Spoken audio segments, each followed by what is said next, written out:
Merci bandeko balandi agence immobilier qui vous dit.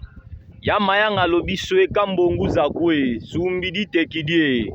Awa toza toujours na commune Maluku mais quartier Kakabita. Maluku ezali commune urbano rural. Bandeko bo profiter na occasion oyo. Mabele ezali kambo ba aventure te lobby au retour na tango nazaki makasi silaka. Voilà. Place commerciale ndekwasi atongi ndaku yango. Comme urgence epesami yango alingi ateka yango. Dimension nango ezali 20 ya largeur oyo. Awana na liboso. Longueur nango 40 mètres. Ti esika ndeko atelemi wana kuna. Na borne. Esika ti loboko. Atia loboko likolo. Voilà, esika wana. Ndeko za wana. 40 sur 20 na ndako bomoni déjà. Yango yo ko tole ko tsoba maison commerciale.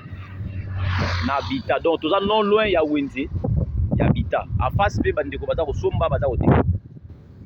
Ah. Matériaux yango wana donc ba construction bien déjà eza ko ya yango wana bomoni.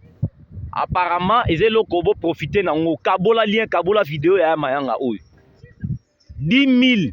Ya mayanga exagérer raté 20 mètres sur 40. 10 000 obeti lisolo ezanga raté. Na Prince, oye osali maison commerciale.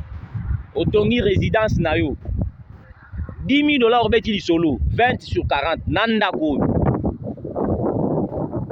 Ikanda nyonso makambo ezali. Donc eza urgence nde yango ndeko asi mokano ya koteka.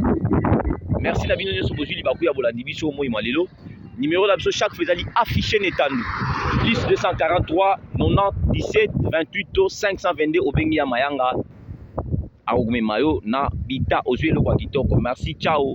Bye bye. À la prochaine. Sumbidi tekidie. Bomba mbongo. Bomba mbongo.